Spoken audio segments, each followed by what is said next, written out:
1, 2, 3, come on! Shalom, setiap JIC yang dikasih oleh Tuhan, bagaimana kabar kalian? Lalu harap kalian bisa merasakan sukacita di dalam Tuhan, sekalipun kita belum bisa berkumpul beribadah lagi di gereja. Tetapi lalu berharap dalam bulan-bulan ke depan kita bisa lagi bertemu di gereja, beribadah bersama-sama di dalam komisi remaja. Tentunya komisi yang baru bagi setiap kalian semua. Nah, mari kita akan mempersiapkan hati kita, pikiran kita untuk sama-sama beribadah kepada Tuhan. Mari kita berdoa. Bapa di dalam surga, kami telah siap beribadah kepada Tuhan. Kiranya Tuhan berbicara kepada setiap kami melalui firman Tuhan. Dan biarlah puji-pujian yang kami naikkan sungguh berkenan di hadapan Tuhan. Jadi berkat bagi setiap iman rohani kami, agar iman rohani kami bertumbuh dari masa remaja. Ini doa kami, kerinduan kami, Tuhan yang memimpin ibadah ini dari awal hingga akhir. Dalam nama Tuhan Yesus kami telah berdoa. Amin. Setiap hari kita merasakan kasih Tuhan, kuasa Tuhan di dalam kehidupan kita. Mari kita juga mau sama-sama mengagungkan nama Tuhan dengan mengakui bahwa kasih Tuhan nyata di dalam hidup kita. Kurasakan kasih-Mu Tuhan.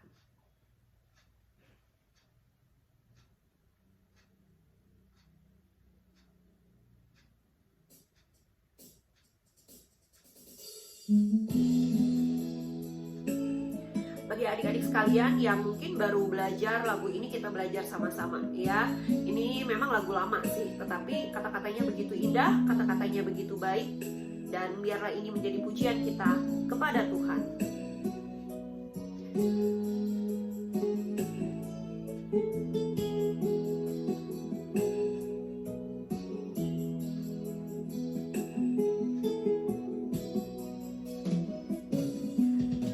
Rasakan kasih-Mu Tuhan, ku rasakan kuasa-Mu Tuhan,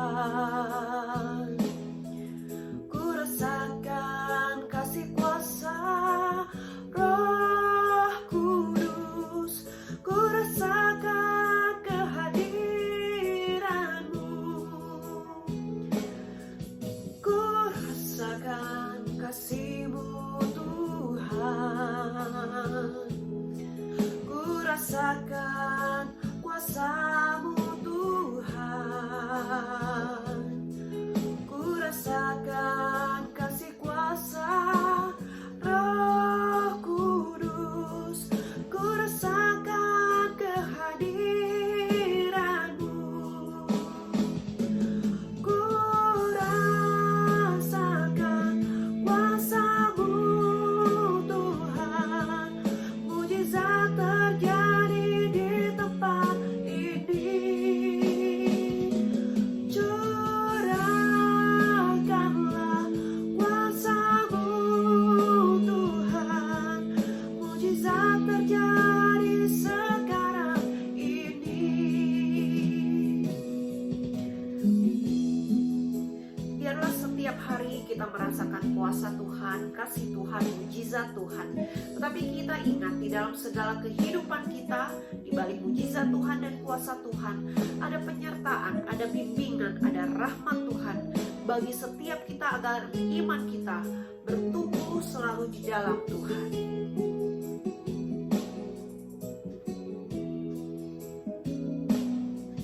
Ku rasakan kasih-Mu Tuhan, ku rasakan kuasa-Mu Tuhan, ku rasakan kasih kuasa Roh Kudus, ku rasakan kehadiran-Mu,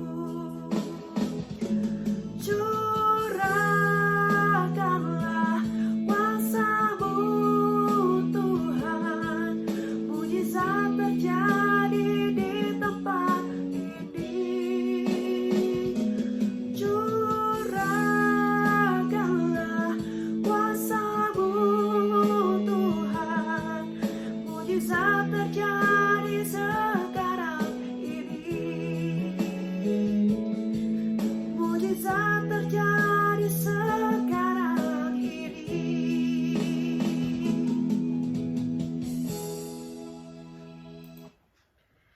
Besar anugerah Tuhan di dalam kehidupan kita, bahkan Dia rela mati di atas kayu salib. Dan biarlah anugerah itu nyata di dalam kehidupan kita hari lepas hari. Dan kita semakin hidup di dalam Tuhan, kita semakin mengasihi Tuhan. Besar anugerah-Mu.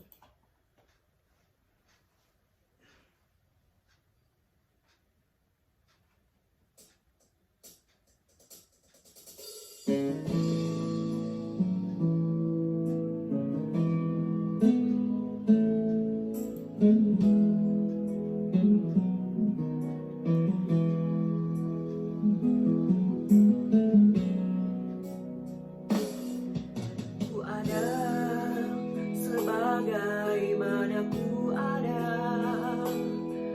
berdiri menghadap tahta-Mu Bapa. Semua karena anugerah-Mu yang telah selamatkanku. Ku hidup dalam segala kelimpahan, ku layak untuk melayani Tuhan. Semua karena anugerah-Mu tercurah bagiku. Besar anugerah-Mu melimpah bagiku. Semakin hari semakin bertambah besar anugerah-Mu.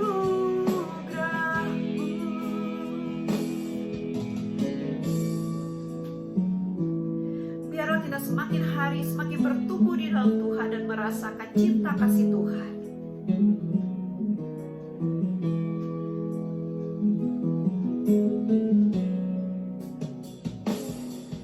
Ku ada sebagaimana ku ada,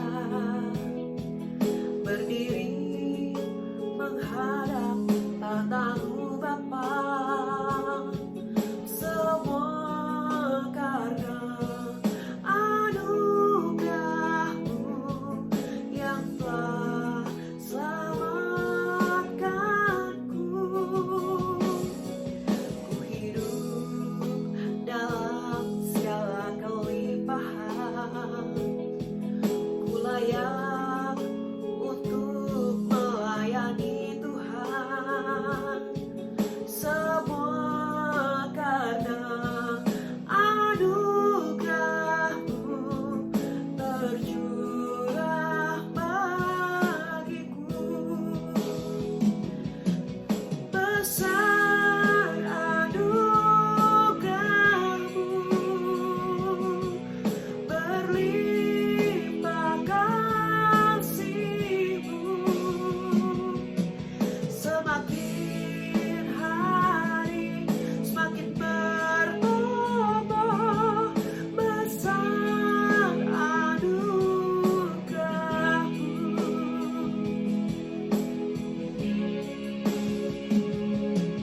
Besar anugerah-Mu berlimpah kasih-Mu. Semakin hari semakin bertambah besar anugerah-Mu. Semakin hari semakin bertambah besar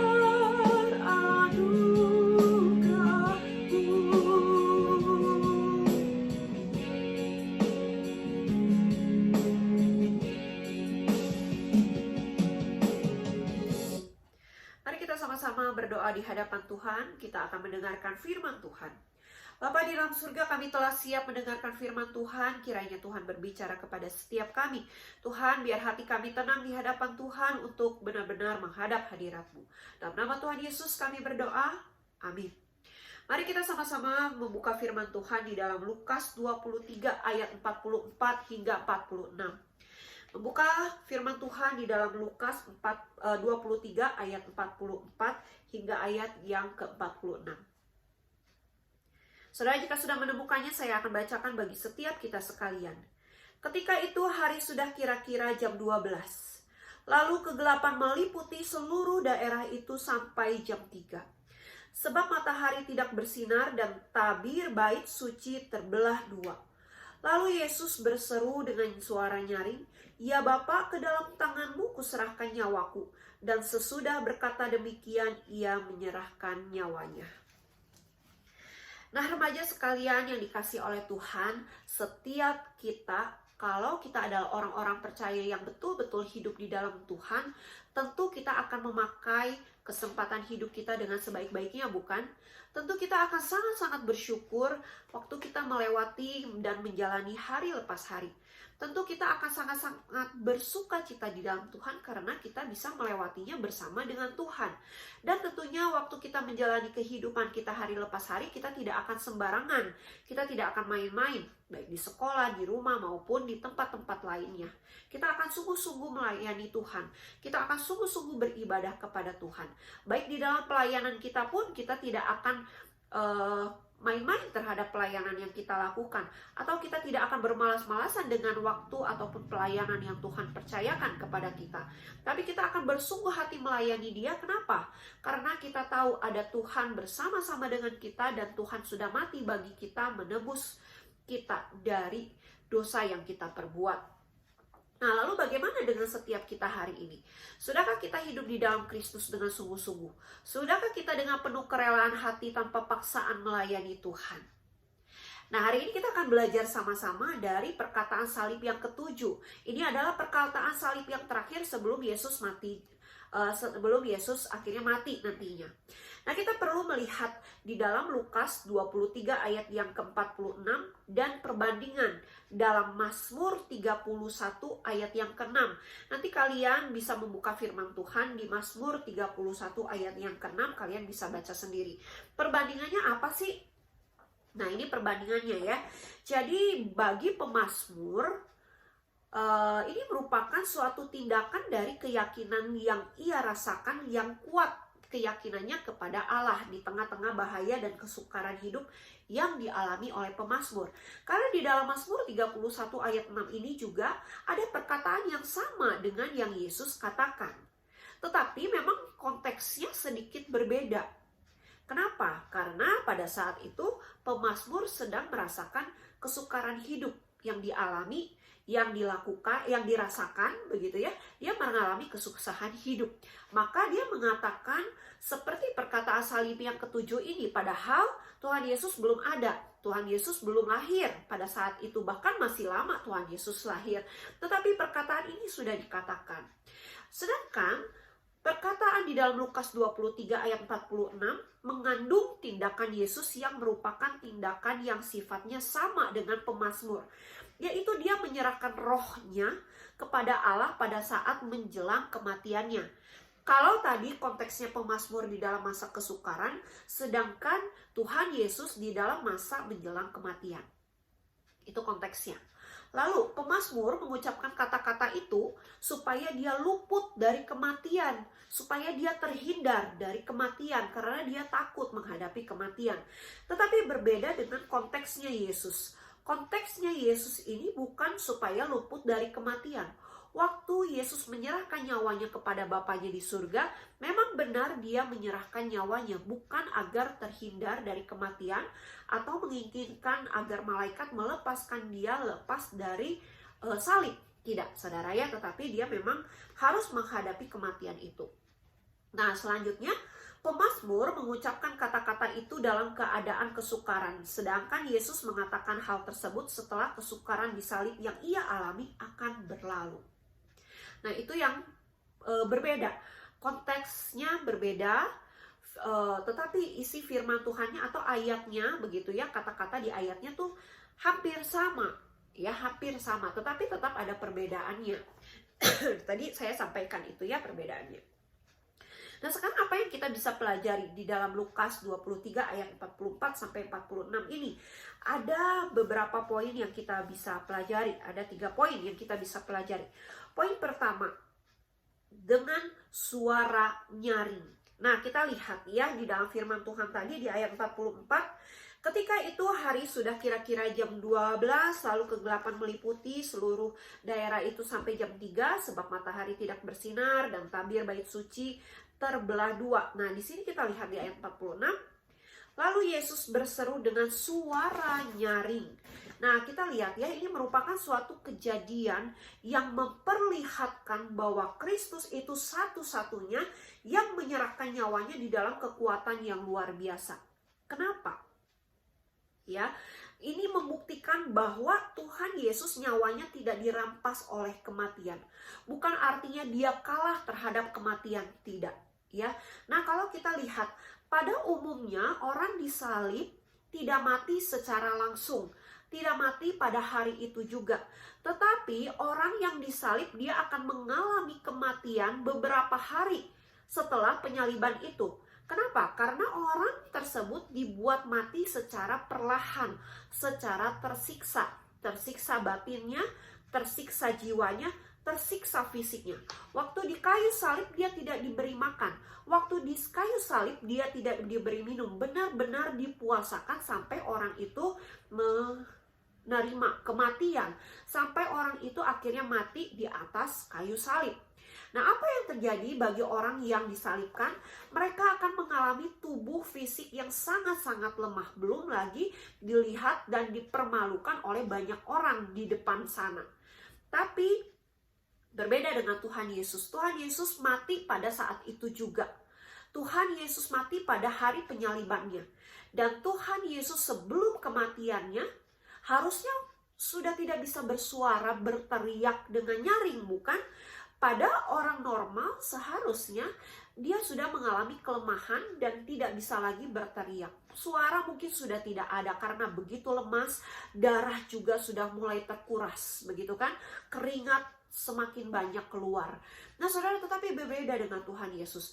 Tuhan Yesus dengan suara nyaring, dia berteriak memperkatakan perkataan salib yang ke-7 ini di ayat 46 ini. Artinya apa? Ia ingin membuktikan bahwa bukan kematian yang merampas dirinya. Tidak ada kuasa apapun yang merampas jiwanya. Nah, ini yang kita bisa lihat. Hal ini juga dibuktikan bahwa para prajurit mematahkan kaki dua penjahat yang disalibkan bersama dengan Yesus agar mengalami kematian dengan cepat.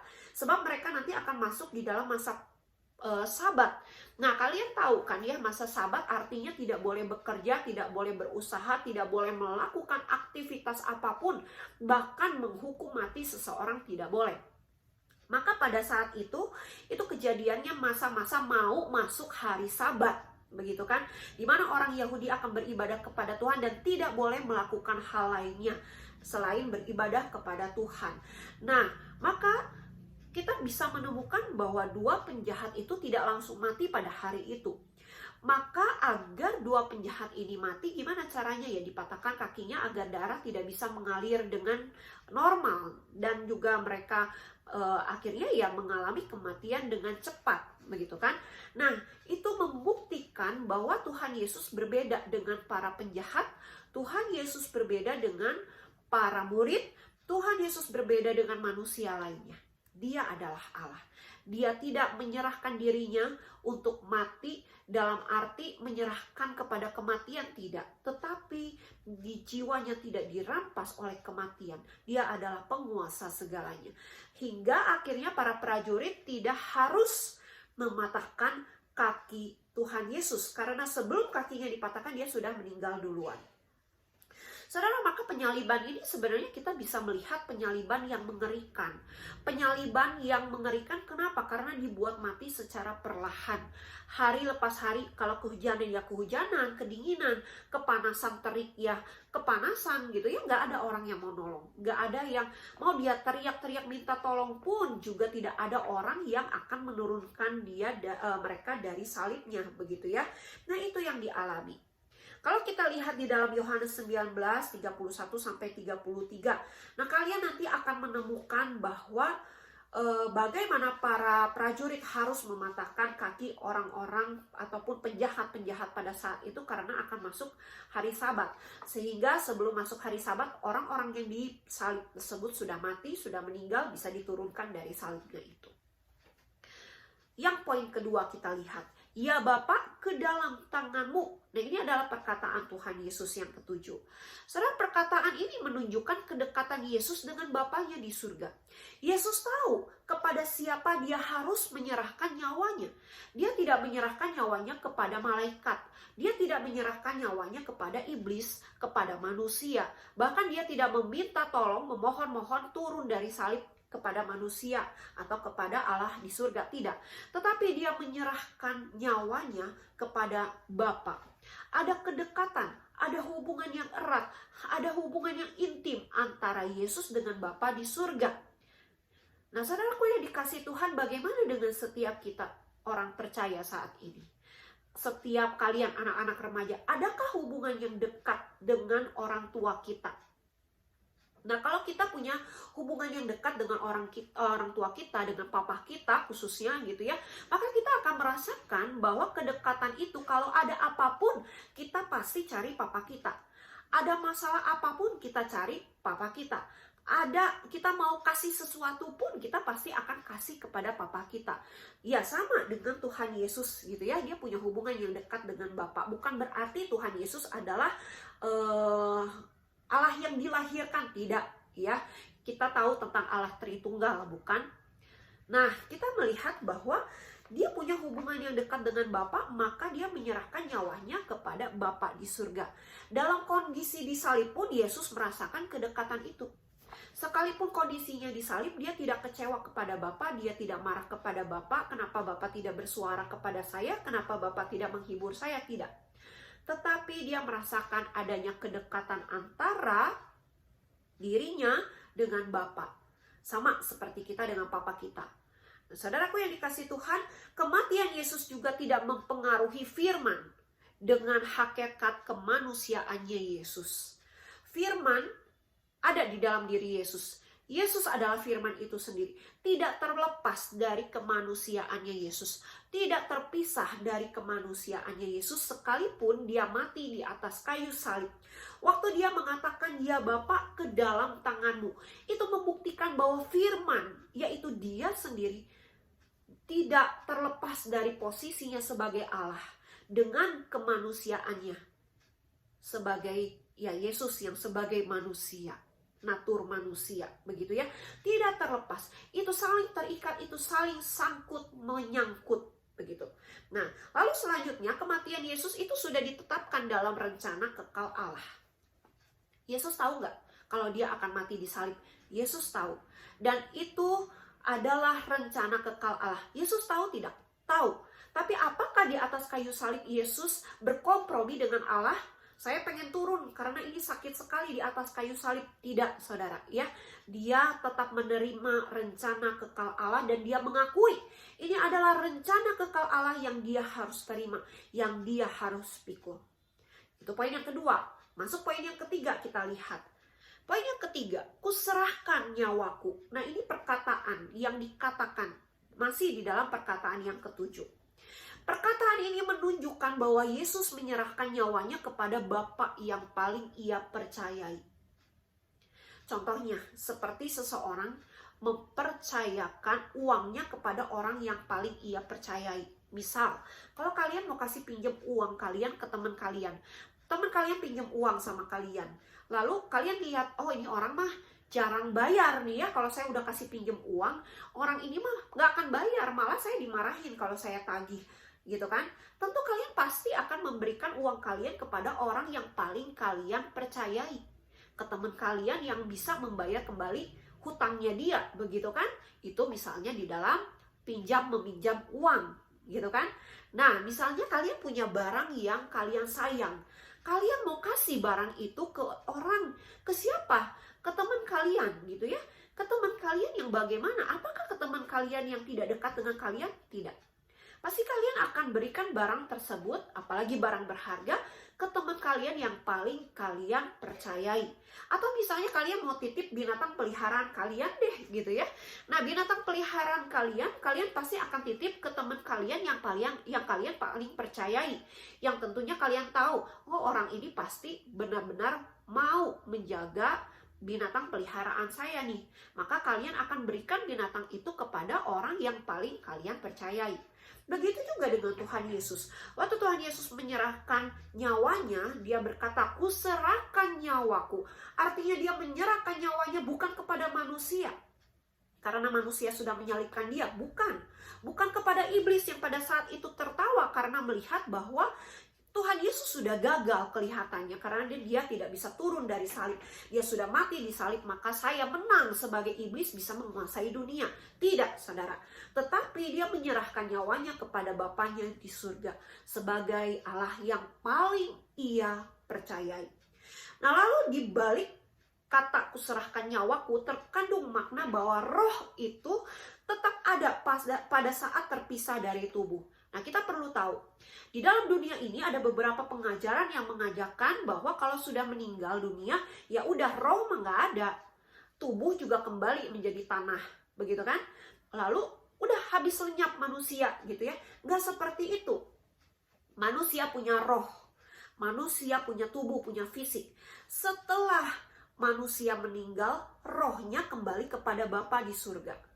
Rohnya tidak hilang, rohnya tidak lenyap, rohnya tidak mengambang. Atau ada yang mengatakan rohnya nanti masuk atau kembali diciptakan menjadi menjadi manusia lagi. Kalau dia misalnya hidupnya sebelum hidupnya hidupnya tuh baik begitu kan ya, maka dia akan menjadi manusia lagi. Atau kalau hidupnya nggak baik, hidupnya nggak benar gitu ya, maka dia akan menjadi menjadi binatang gitu ya, menjadi hewan gitu kan. Dan hewannya juga ada stratanya, menjadi hewan yang terburuk atau bagaimana. Tidak, kita tidak percaya itu ya. Tetapi kita percaya bahwa roh ini akan kembali kepada Bapa di surga. Dan hati-hati, artinya waktu roh kembali kepada Bapa di surga, ada tugas tanggung jawab yang akan Tuhan minta. Pertanggungjawabannya. Kita kan di dalam dunia ini dikasih tugas tanggung jawab, ya kan, oleh Tuhan. Maka Tuhan akan minta kembali mana pertanggungjawaban atas tugas yang Tuhan berikan, atas tanggung jawab yang Tuhan percayakan. Mana? Kamu sudah kerjakan atau belum? Mana? Nah, itu Tuhan akan minta. Jadi hati-hati saudara, waktu kita menjalani kehidupan ini, mari kita jalani hidup dengan baik-baik, dengan sungguh-sungguh di dalam Tuhan. Lalu kita lihat, Yesus adalah antitype dari anak domba Paskah. Kalau kita lihat di 1 Korintus 5 ayat 7b mengatakan, sebab anak domba Paskah kita juga telah disembelih, yaitu Kristus. Atau di dalam Lukas 23 ayat 45, sebab matahari tidak bersinar dan tabir bait suci terbelah menjadi dua. Antitype itu apa sih? Ya, ini mencirikan Yesus sebagai domba Paskah. Domba Paskah apa? Domba yang dikurbankan untuk menjadi penghapus dosa manusia. Nah, kalau di dalam perjanjian lama, bahkan di dalam perjanjian baru, di masa Yesus sebelum mati di salib, ada ajaran Yahudi yang mengajarkan seperti ini. Kalau engkau mau dihapus dosamu, engkau harus bawa kambing domba yang sempurna, yang tidak bercacat, yang tidak sakit, bahkan yang sulung, diserahkan kepada para imam. Nanti para imam menyembelih, darahnya diserahkan kepada Tuhan, menjadi sebutannya persembahan gitu ya kepada Tuhan untuk meminta ampun. Jadi nanti si para imam itu akan berdoa, ini loh darahnya dari keluarga si A, dia meminta ampun atas dosa-dosa keluarganya, Tuhan kiranya mengampuni. Kalau Tuhan terima, maka Tuhan akan mengampuni ya. Nah itu. Tetapi kita hari ini ke gereja tidak perlu bawa kambing domba untuk minta ampun kepada Tuhan, bukan? Nah, inilah yang terjadi. Tuhan Yesus menjadi antitype sebagai domba Paskah. Dia menjadi kurban untuk mengampuni setiap dosa, untuk menjadi alat kurban begitu ya, agar Allah di surga mengampuni dosa kita dan hubungan kita yang tadinya rusak dengan Allah diperbaiki. Melalui siapa? Melalui Tuhan Yesus yang mati di kayu salib. Lalu selanjutnya kita lihat, robeklah tirai yang memisahkan tempat suci dan tempat maha suci di bait Allah dari atas sampai ke bawah. Nah saudara, kalau tadi di firman Tuhan Lukas 23 ayat 45 ya, tabir bait suci terbelah dua. Artinya robeklah tirai yang memisahkan tempat suci, tempat kudus dengan tempat ruang maha kudus di bait Allah dari atas sampai ke bawah.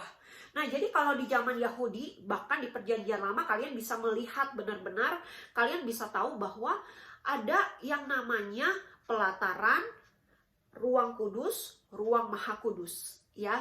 Nah itu tempat ibadahnya orang Israel.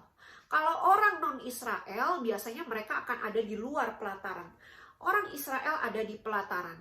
Ada di dalamnya lagi ruang kudus, itu para imam. Ruang maha kudus itu ruang bagi para imam besar yang boleh masuk ke sana, dan tidak boleh setiap hari masuk. Tidak boleh setiap kali masuk dengan sembarangan masuk, tidak.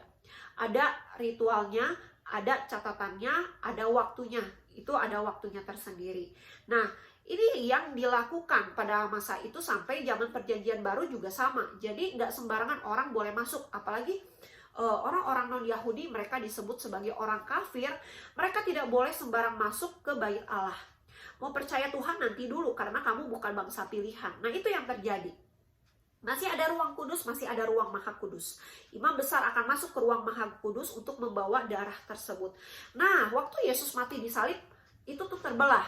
Itu tuh terbelah artinya robek, artinya menandakan tidak ada lagi ruang kudus, ruang maha kudus. Engkau bebas datang beribadah kepada Tuhan, engkau bebas berdoa kepada Tuhan, tidak lagi perlu perantara imam ataupun imam besar, tidak perlu lagi. Engkau bebas datang, tetapi bukan bebas semau kita sendiri.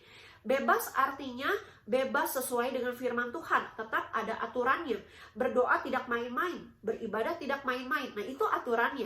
Tetapi kita tidak perlu lagi pakai perantara. Kita tidak perlu lagi bawa kambing domba ke tempat ibadat. Tidak perlu lagi. Kita bisa minta ampun dengan leluasa. Kita bisa beribadah dengan leluasa. Bahkan kita yang awam bisa melayani Tuhan dengan leluasa.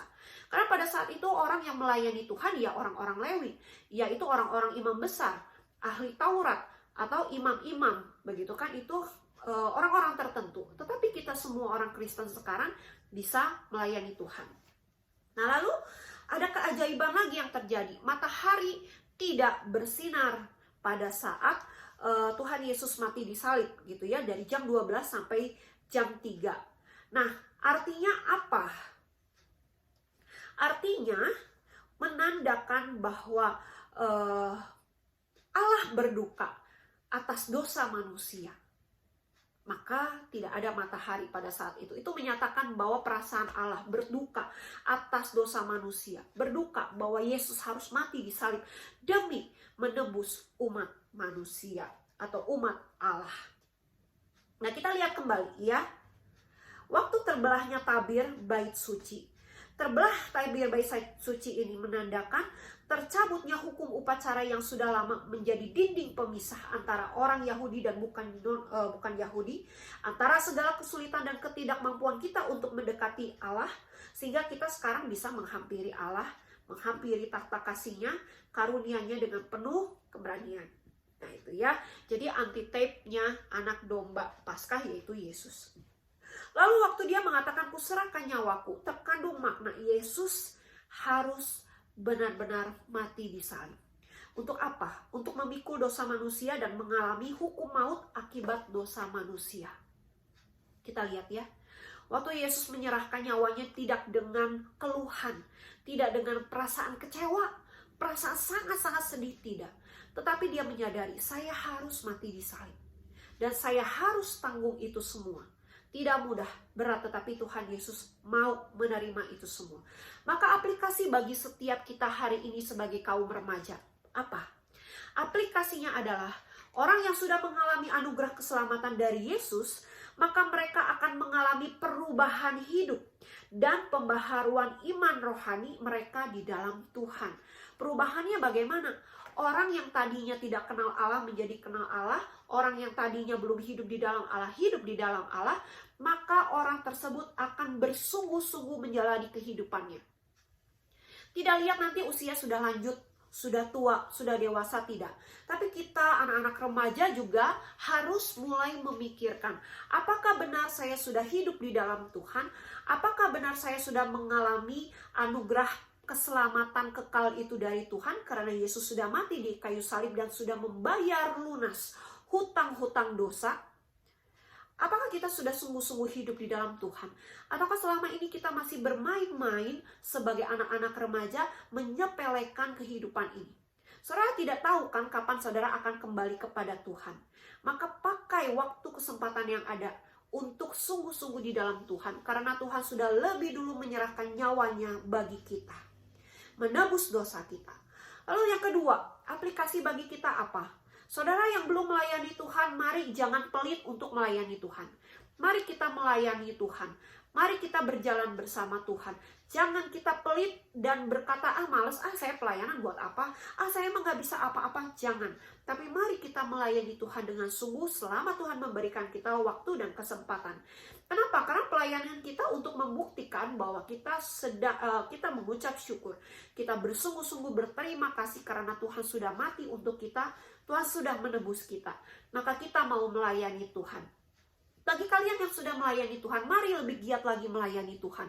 Sebagai perwujudan bahwa kalian memang benar-benar sayang sama Tuhan. Mengasihi Tuhan, membalasnya caranya bagaimana? Ya dengan melayani lebih sungguh lagi. Ingat, orang yang diberi kesempatan melayani Tuhan itu gak semua. Ada beberapa orang yang mau pelayanan gak bisa. Contoh, kalau orang yang sudah sakit parah, pengen pelayanan tidak bisa lagi. Orang yang cacat pengen melayani Tuhan tetapi sulit. Tapi mereka punya rasa berjuang begitu besar, mau benar-benar melayani Tuhan. Apalagi kita orang percaya, orang yang sehat, orang yang diberi kesempurnaan fisik kita. Mari melayani Tuhan. Apalagi kita masih muda, mari kita melayani Tuhan. Siapa yang melanjutkan gereja kita ini bisa tetap ada kalau tidak kalian sebagai kaum muda, kaum remaja, untuk melanjutkan menjadi turunan-turunan dari gereja ini, untuk memajukan gereja ini, untuk memajukan pelayanan, untuk memajukan penginjilan. Mulai dari siapa? Mulai dari setiap kita masing-masing. Jangan tunggu nanti sudah dewasa, jangan tunggu nanti sudah tua, jangan. Nanti keburu terlambat karena kita tidak tahu kapan Tuhan panggil kita kembali. Tetapi dari sekarang, karena Tuhan sudah mati, Tuhan sudah menebus kita sekalian. Mari kita berdoa. Kami bersyukur ya Tuhan, karena Tuhan sudah mati untuk kami. Tuhan juga menyelesaikan tugas sebagai penyelamat, juru selamat di atas kayu salib. Dan itu maksimal, itu sempurna dan lunas dibayar. Kami mau ya Tuhan hidup lebih sungguh lagi di dalam Tuhan dengan mengikuti firman Tuhan. Dan kami mau melayani Engkau lebih sungguh lagi. Kami yang belum melayani Tuhan, kami mau dengan sungguh melayani Tuhan. Maka Tuhan ingatkan kami, jangan pernah tinggalkan kami, bersama-samalah dengan kami. Ini doa kami, kerinduan kami. Dalam nama Tuhan Yesus kami berdoa, amin. Sampai jumpa kembali dan kiranya Tuhan memberkati kita sekalian. 1, 2, 3, come on!